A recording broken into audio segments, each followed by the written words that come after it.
This is Jane Espenson doing the commentary for Superstar. We actually started the teaser with Buffy rolling on the ground, having gotten hit. An astute viewer might realize right away that Buffy is not her normal slaying self here. She's got her friends helping her out, actively participating. She looks a little panicked as she catches the stake. She barely gets this guy staked. Now, something very interesting just happened. Xander just said the word bunny in front of Anya, and she did not flinch. This was before we had established that Anya always reacts to the notion of bunnies. Yeah, that's going to be quite a collector's item. Buffy's saying, I can't take on a nest of vampires by herself, which is very suspicious. Of course Buffy can. And they're talking about, we need Jonathan's help. And the interesting thing about this episode is that Joss came up with the idea for this episode. He came in the next day and essentially described this teaser to us. He said, Buffy's slaying. She comes across a nest of vampires.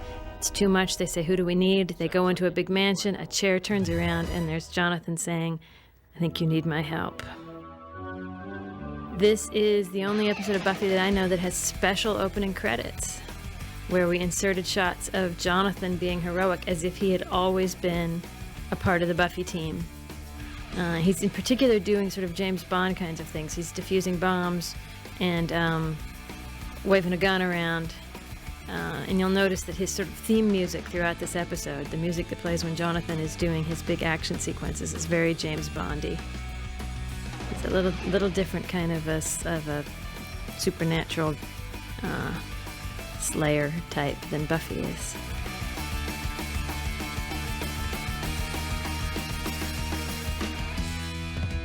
And there, I love this last sequence of shots in the opening credits of Jonathan walking toward camera, sort of slight slow motion, obviously inspired by the ending of the opening credits of Angel. If you notice the weapon that Jonathan was just wielding there, we invented that weapon special for this episode. It's a collapsible crossbow. Because I'd written a sequence where Jonathan pulls two crossbows out from under his coat, sort of John Woo style, like two guns. And Joss pointed out you can't fit crossbows under your coat, so he decided to develop a collapsible crossbow to be his signature weapon. This was the first scene that they shot shooting this episode.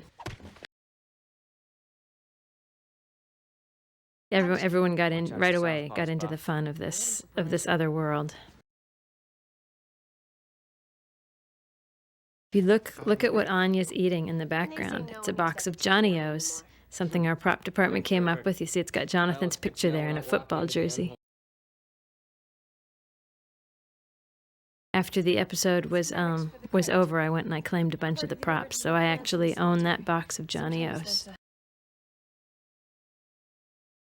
Watch Willow's reaction to having Jonathan hanging over her shoulder like that. She gets quite flustered. Everybody loves Jonathan. And I like that we gave him a chance to show off, that he doesn't just have fighting skills, he has computer skills. He's a good leader of people. See where Buffy just caught that stake. When we actually shot it, we shot it so that she bobbled the catch, so that she dropped it, to show that she doesn't have, in this world, she doesn't have the skills. She hasn't developed the skills, because Buffy would normally never drop a stake. It just got cut out in the editing. The chess game, by the way, I think was set up completely wrong. The Nimzowitz defense is a real chess thing that I looked up. I don't know that the pronunciation of it was ever exactly right, but nobody knew how to set up the chessboard to reflect that, so bad on me.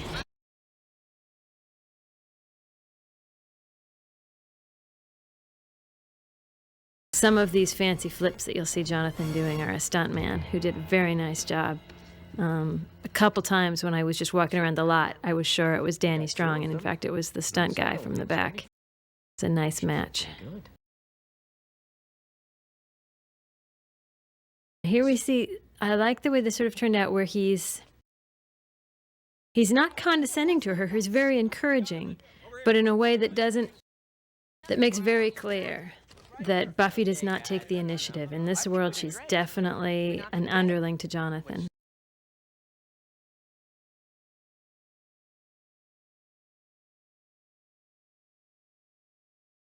When they came out of the crypt, there were reporters there to take Jonathan's picture. I liked really fleshing out this world of exactly what kind of celebrity Jonathan is in this world. Jonathan even had the ability to know that Spike was lurking nearby.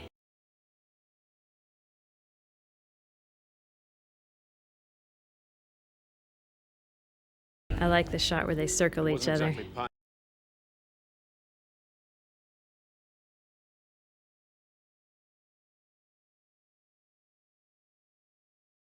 Spike gets Buffy's name wrong. He calls her Betty.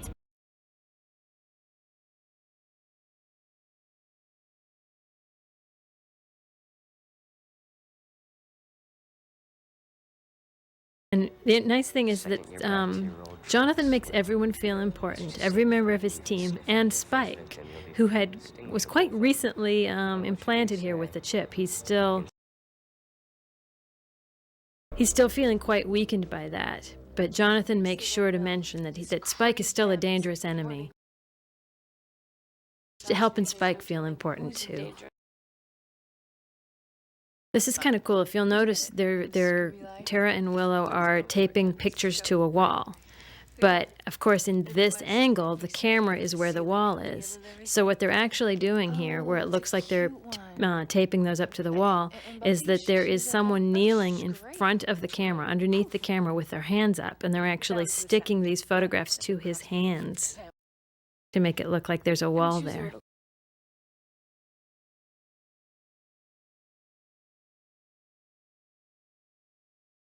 This was early in the Willow-Tara relationship.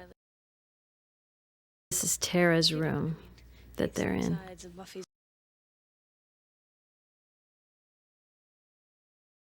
And then we have the reverse shot where you can see all the pictures of Jonathan.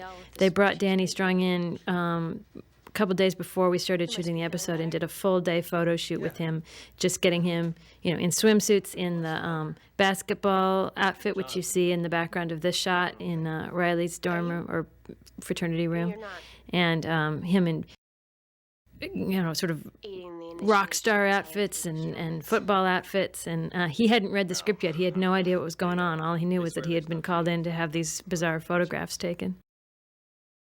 I think he probably got the notion that it was going to be a pretty cool episode.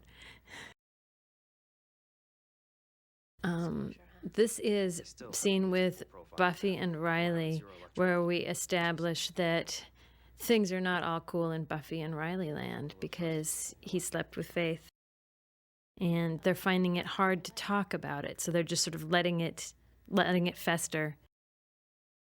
And Sarah pointed out when we were shooting this that even though he is inexplicably shirtless, she is wearing a jacket. Oh well, that's how it goes. And I love that poster of Jonathan as a star basketball player.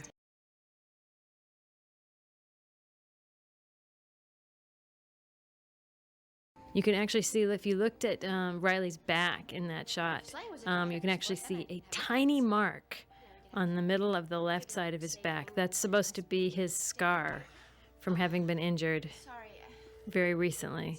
But it's such a tiny little scar, you'd never notice it. You tend to have scars that you can't see very well.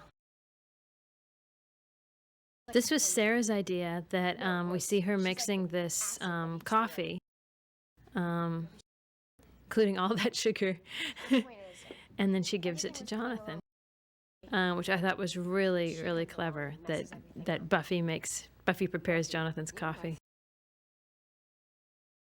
There was a lot of this scene that was originally supposed to be shot outside, but it was pouring rain this entire week that we shot this episode, so stuff had to be moved inside. So I believe this scene was originally walking down the street, and we would see people going by with sort of I Heart Jonathan t-shirts, and people approaching him for autographs. And then we would see this, the end of the scene is a reveal of an enormous billboard, and they were going to stop and talk under that billboard at the end of the scene. But it was absolutely pouring rain. So we moved it inside the espresso pump, our little coffee shop, which worked just fine. I was really worried about the reveal of the billboard at the end, but as you'll see, it works out. We introduced Karen with a K, a character that's going to come back later. I just thought it'd be funny if, even though there's really only one generally accepted way to spell Karen, but she feels it necessary to tell him it's Karen with a K.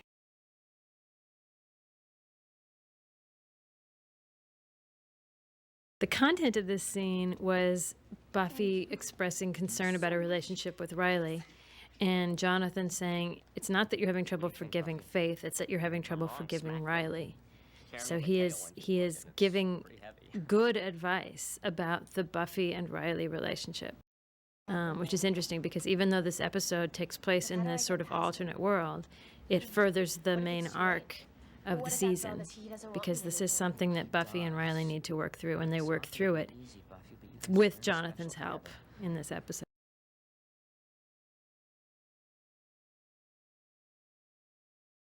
And here we see the billboard behind him. This billboard still exists on the Buffy lot. It's hanging in the mill, one of the parts of our soundstage. Now we introduce, this guy was just general, just in command of the initiative for one episode. We see him explaining about the problems they're having with Adam. There's a couple interesting things to look for in this scene. Look at that eye line. Where's Riley looking? He was like looking at the guy's stomach. They had to borrow that shot apparently from later in the scene, because that's Riley's eye line when he's looking at Jonathan. And I guess they did not have a shot of him with the correct angle of him looking at the general. I know Joss felt that this scene emphasized Danny's shortness, that it would have been better if people were sitting down so that Jonathan looks taller. But I actually think this is kind of cool because it conveys the fact that, yeah, look at how small this guy is, and look at all the authority that he has. Look at how much respect he commands even when everyone's towering over him. I think that says a lot. I think that's very cool. Now, what he's talking about here is that Adam has a core of pure uranium that's giving him his power. Now, I just needed Jonathan to have discovered something interesting about Adam that would demonstrate his ability at doing this. I completely made up the uranium, and yet it ended up being useful for us later in the year. Now we see that Karen with a K is stalking Jonathan. She was outside his house looking in when the monster attacked her. We are at the top of the next act, and we see her fighting the monster. The mark on his forehead that everyone makes such a deal about is pretty much invisible. And you can see, again, it was raining when we shot it. We did not plan to have her running through the rain. We shot that at about 3 in the morning, and it was just, there was no way to wait for the rain to stop. We had to get the shot, so the poor actress had to run through the rain, and then a stunt woman had to run through the rain. And Jonathan's talking with Riley, and he's giving him advice about the other half of the Buffy-Riley relationship. He's saying, you think Buffy will just understand that you love her, that you're not comparing her to Faith, but have you told her that? Interesting that, Jonathan, once again, Jonathan is an expert at everything, which is part of what made this so much fun to write. I would actually just sort of sit around and make lists of areas of knowledge and expertise and demonstrate that Jonathan could do all of them, including blind target shooting. And we go to the bronze. This is, the name of this musical group is something like Royal Canadian Review, something like that. And they're wonderful, and I love them. And I was very pleased with the job they did here. They sound great. We see our group is hanging out at the bronze. And Xander is saying that Anya moaned Jonathan's name.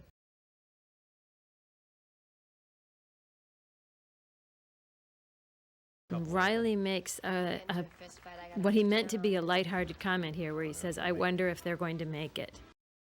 And Buffy looks at him in such a way that shows that she's wondering if they're going to make it. And here comes Jonathan with his beverage and his microphone and his fancy white suit. The match here, the singing voice here is amazing, because you would swear when he starts singing that it is his voice. It's actually the voice of Brad Kane, who is the singing voice of Aladdin in the Disney movie, and he also had a role on Buffy. He played Tucker in the episode about the prom, which Jonathan was also in. He was the one who was training the devil dogs to attack the prom. And he's an amazing singer, and his voice matches Danny's speaking voice, and so he was brought in to do the singing here, and he did a great job. And if you look at Jonathan, you'll see what an amazing job of lip syncing he's doing. My understanding is they sent him the tape at home, and he was able to practice it at home, so he could get the lip syncing just perfect. And this is the scene where Jonathan's advice to both of them sort of takes root. They're both kind of prepared to talk with the other one about what's been troubling them, but they've also both been so reassured by what Jonathan said that once they start dancing with the magic of Jonathan's voice, they realize that they don't really have to talk about it, that they've forgiven each other, and that they know what the other one's thinking. These are some just gorgeous shots of Danny Strong here.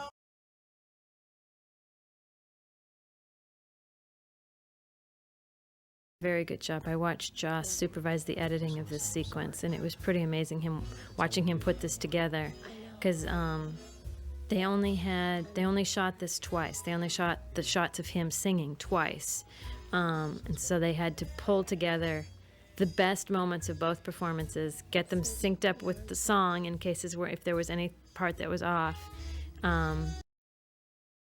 and eliminate any shots. There were a couple shots where he leaned out of the spotlight, and they had to get rid of those. They also sent Danny Strong a trumpet at home, and he learned to fake playing the trumpet. Makes you very happy that Tara and Willow here say, "Oh, he's playing something off the new album," to suggest that he's had a whole string of hit records. And we see that not only is Anya affected by the magic that is Jonathan, so is Xander, and they go off to have a night of romance.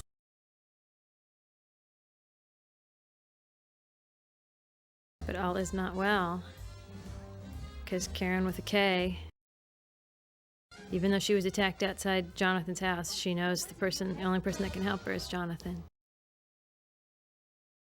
She ran right by Buffy. Buffy's not the person you go to in this world. This is another scene that was supposed to be outside, but because of the rain we had to move it inside. It was supposed to be at the site where she was attacked, where they're looking around for evidence. So we had to move it inside, introduce this guard character to explain that he was called by the staff. And there was another thing here, something that got cut. There was like a piece of her broken binoculars that she'd hit the monster with that the guard had, something like that. We ended up cutting it.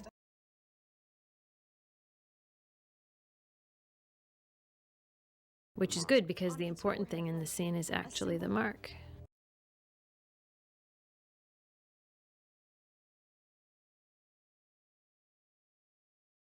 And there's a nice moment here. This is the moment where it all starts to come apart, where Jonathan realizes that there are consequences to his spell. It's not a demon.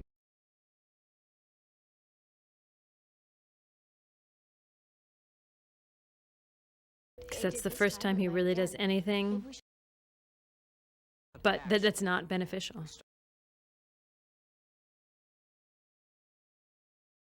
Here he's recovered his composure. He's completely reassuring. Let's get you home. And we see Buffy thinking, And Buffy's going to have to take initiative. Dead librarian. And we see Adam. We should get rid of that body. Smells And like this week's sidekick. Now, in addition to having brought Danny in for a day of still photographs, they also shot a bunch of film of him on talk shows, accepting awards, getting out of a limousine. And those are what's playing on the monitor here.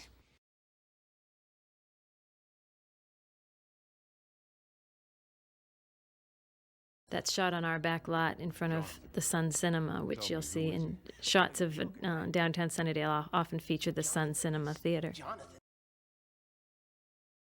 And Adam is the person. I laid a lot of emphasis here on the fact that Adam is so perceptive. He knows that the dead librarian had a blood disease. He knows that we're in the wrong timeline here.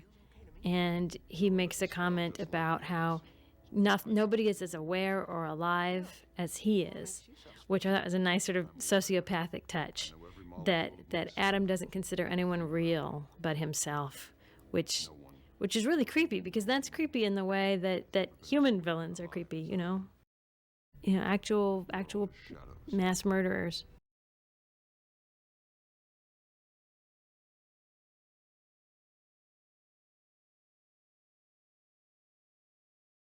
This guy suggests that he kills Jonathan, and we get a little hint from Adam of just how bad things are going to go, because Adam says, "I don't need to kill Jonathan. This magic's unstable. It's going to fall apart." And we see Jonathan contemplating what he's done. This and all the scenes set in Jonathan's mansion are actually in this big, gorgeous mansion north of LA that we went to, and spent a day up there filming all of this material. And this girl and her sister are actual twins, who are actually southern United States. And so they had to, I think they actually dubbed in the Swedish accents for them. And we see the mark on Jonathan's back, which I thought was going to look much more like a tattoo, but it looks more like a scar. And this is shot, this is not actually shot on a campus. It's a location that we use that looks like a campus. It's like an industrial park. But it works really well as a campus without being as noisy. I was mentioning earlier that the Tara-Willow relationship is pretty new here. I don't think any of the other Scooby Gang members were aware of what their relationship was at this point. Buffy is talking about how Jonathan was a little twitchy. And we see, nice little subtle gesture there between the two of them. And Willow comments on Buffy having given Jonathan the Class Protector Award at the prom. Now, in the prom episode, Jonathan actually gave the Class Protector Award to Buffy. I like the idea of taking a past event like that, referring to it, but having changed who the participants were, the order in which things happened. Now, on our show, it's always good to have one of our characters in trouble. Tara was extremely helpful to us in this episode by being the perfect one to have attacked here.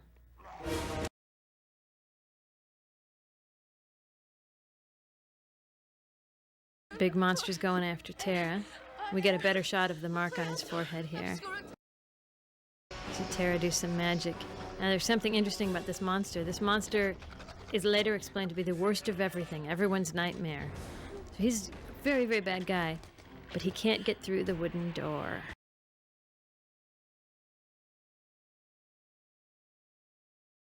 Comes and sees Tara with a tiny, tiny little scrape on her forehead.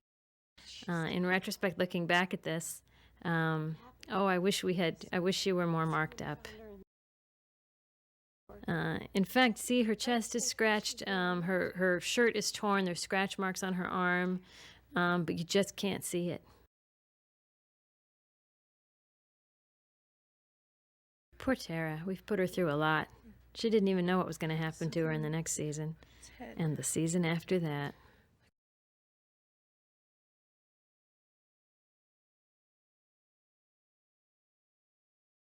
Well, we actually had this pre-drawn. And Sarah just went and picked it up, and then they put in sounds, the squeaky sounds of the marker. So that it could be, in different takes, it would be exactly the same drawing. There wouldn't be slight, variations in how she drew it from take to take. A very pretty shot of Buffy walking past the Jonathan posters.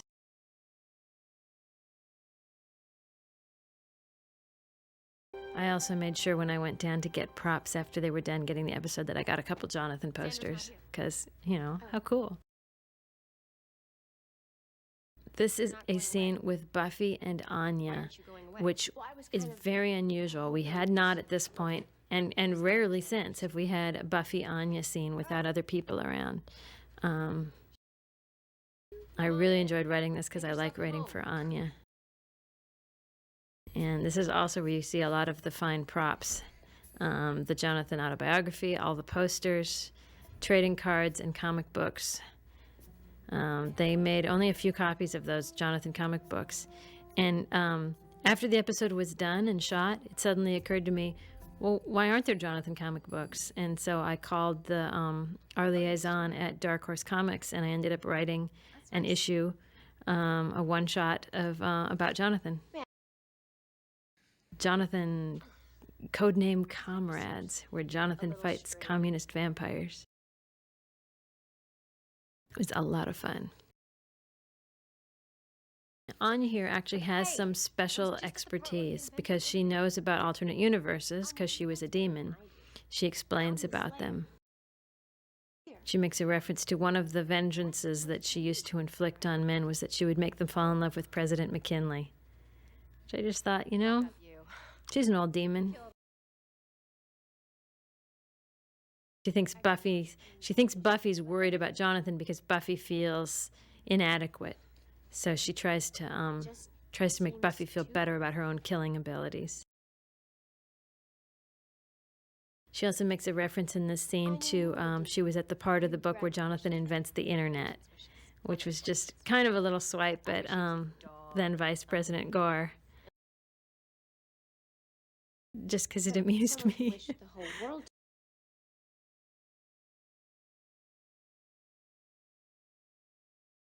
Anya makes reference here to A World Without Shrimp, which has become one of my favorite alternate universes that I mention again in a subsequent episode, the one called Triangle, where Willow and Anya battle a troll. And they talk about having sent the troll at the end of that episode to an alternate universe, possibly the one without shrimp. Buffy has called a meeting. In this universe, this is the first time that Buffy has ever led a meeting on her own. So we see that Buffy's growing suspicion about Jonathan is leading her to act more and more like our Buffy.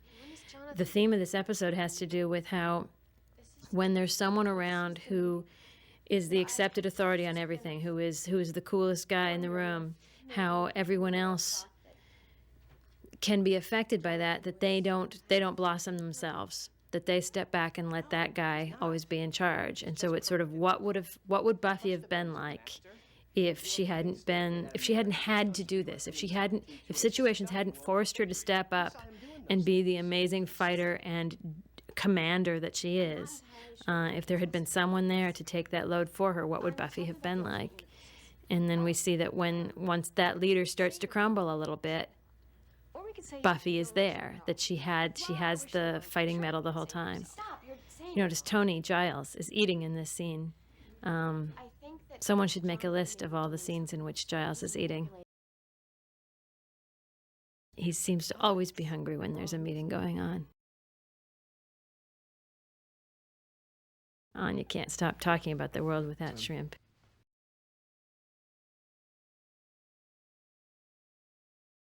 And here we see a very nice Riley moment where Riley does a very generous and sweet thing, where he tells the others that they should listen to Buffy. When people complain about the Buffy-Riley relationship or feel that they should never have been together, this is one of those moments where you go, here's why Riley was the guy for her at this particular time in her life. He's the guy that says, I trust you. I know you're strong. He's not supernatural. He can support her from a position of no strength at all. And that's genuine support, you know. It's easy to support her if you know you're as strong as she is.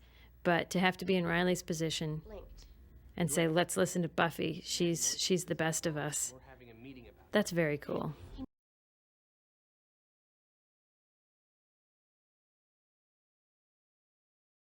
There was actually a longer sequence here where she went, oh, wait. And then there's a very long pause. And someone says, how long do we have to wait? But it took a long time, so that's gone. Now, when we break a story, almost all the good ideas come from Joss and Marty. And this was one idea that was actually mine, which is that they find that Jonathan has a mark on him by looking at the swimsuit calendar that Giles owns. And I really didn't think they were going to go for that pitch. But they did, and here it is.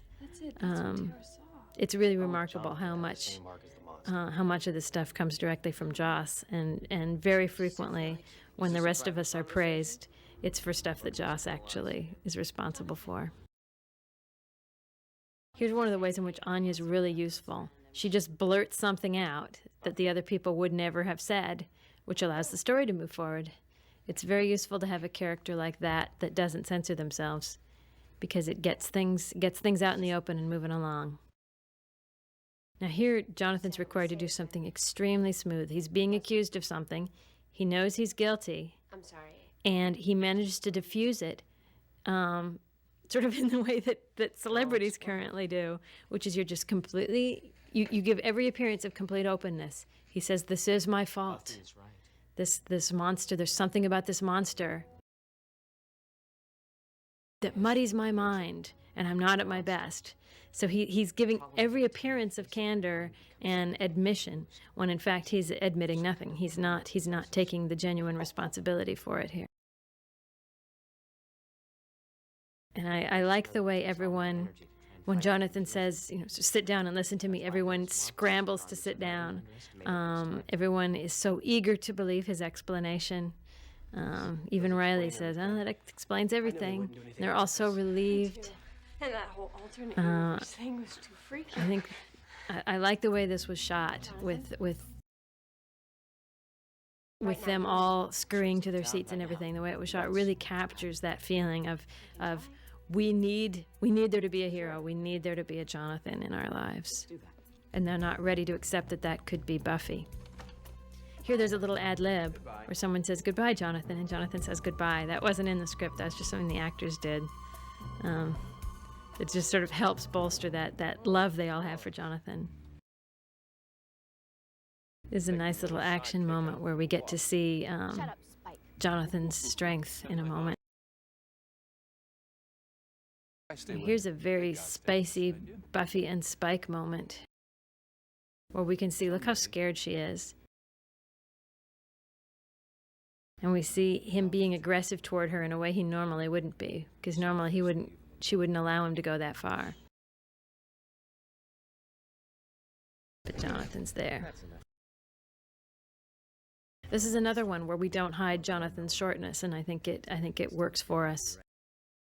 Because you think, you know, to be looking up at someone with that much authority just emphasizes the authority. He won't get any information out of him, which is secretly to his relief. He doesn't want them to get information about where this monster is, because Jonathan knows this monster leads back to him. So this moment when Buffy takes physical action for the first time that will help expose Jonathan is a huge moment for her. Also an extraordinarily handsome shot of Jonathan standing there watching this interaction. It's a very nice shot of him.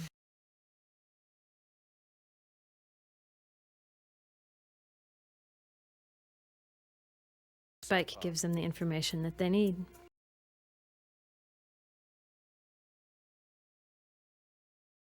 Jonathan says something like, "That was very good."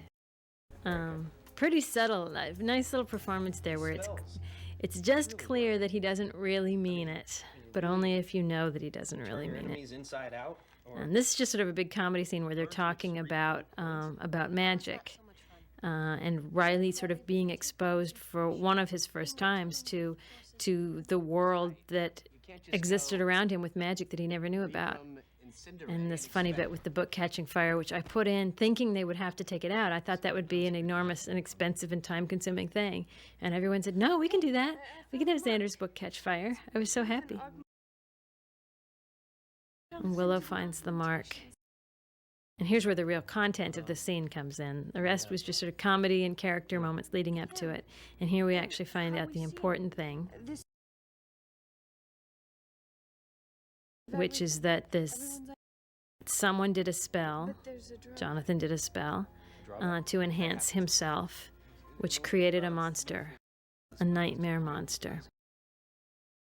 And they ask Giles, can Buffy handle something like this? And he says, I don't know. She's never handled anything like this by herself before. Which is kind of neat because it's like turning back the clock on Buffy. We get to put Buffy in a situation where she's just fighting a demon, wouldn't normally be of any concern. We know Buffy can take on demons. And we actually raise some doubt in the viewer's mind about whether or not she can handle it. Which is kind of nice. It's another approach than having ever more dangerous apocalyptic demons. You have the same demons, but you put Buffy at a disadvantage through some other way. It's kind of nice. Now this, if you'll notice, there's supposed to be some fear here. We're afraid that Jonathan is going to push Buffy into this bottomless chasm. But it doesn't really look like it, because when he raises his hand here, he raises it in front of Buffy.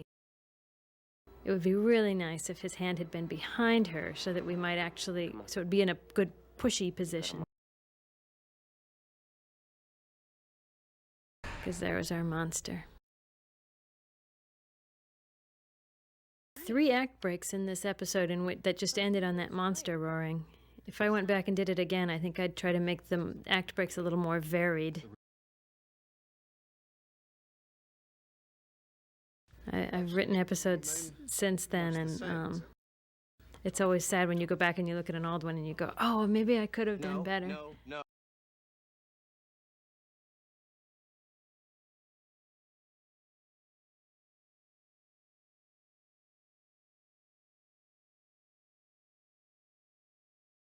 They're talking about what the world's going to be like. You know, that now that they realize they're in the wrong timeline, they're scared about what's true and what's it going to be like, and how terrible the world is going to be in which there is no Jonathan, because they haven't yet figured out that means they get Super Buffy. Stuntman. That leap to his feet was a stuntman, and it's indetectable. It just looks like the same guy. Now this is a very complicated fight, and I hope it comes across. The notion is that as Buffy weakens the monster, Jonathan gets weaker. And there was actually some confusion when we were breaking this, writing this, shooting it, and editing it about whether it should work that way or whether it should work the other way around. That as the monster gets weaker, Jonathan gets stronger. So there was much confusion, but I think it comes across now. There's a line to explain it, and we do see when the monster gets hit, we see Jonathan cower, and when the monster's in charge, he jumps up. Now there was a big question about whether when he sacrifices himself and launches himself after the monster, is he doing it because at that moment he is very strong, or is he doing it at that moment despite being weak? I guess you should watch the film, discuss it amongst yourselves, and I don't know, prepare some sort of essay. And this is sort of a tag. This is the danger's gone away, what we call a coda, actually. And this was also shot at the place that we have doubling as a campus. And they're talking about what it felt like to have Jonathan around. They talk about the swimsuit calendar, and Xander talks about how having Jonathan in his life made him feel all tingly.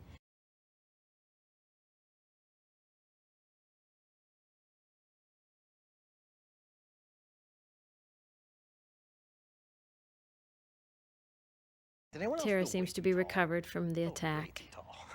And there's Jonathan. This is the way Jonathan normally looks. This is the way he's looked in all the previous episodes.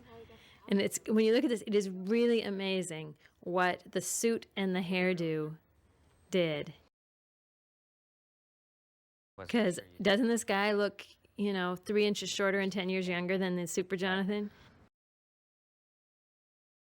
And just the way he carries himself, the way his mouth is kind of like loose. He just looks very tiny and nerdy here, which is exactly appropriate. Always seem to put Jonathan in these horizontal striped shirts. Now, Jonathan comes back again in season 6 of Buffy, and we'll see what he's like then.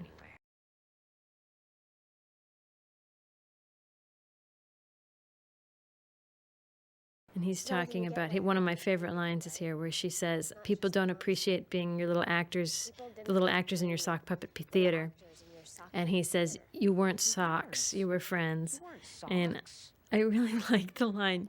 I don't know if it's the line or the way he says it, but there's something cool about you weren't socks.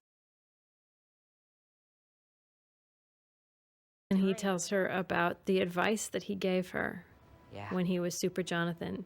Now, it's clear that everyone's forgetting. It's going to fade. Even for Jonathan, it seems clear here. It's fading, but he does remember the advice that he gave her about her and Riley.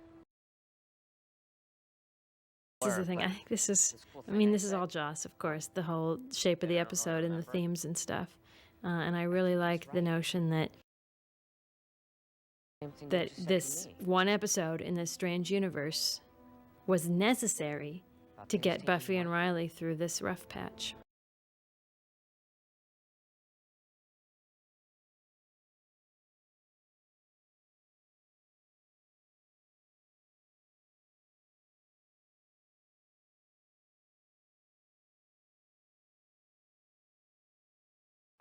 I watched a lot of the shooting of this episode, and it's amazing how a short scene will take forever when they're shooting it.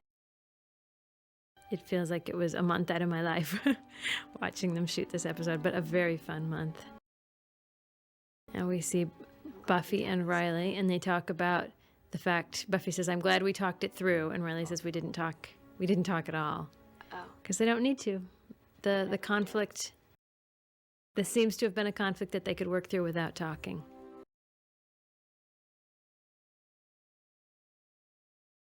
We do one of our blackouts, and over the blackout we hear Buffy say, I'm just kidding. And that's the episode.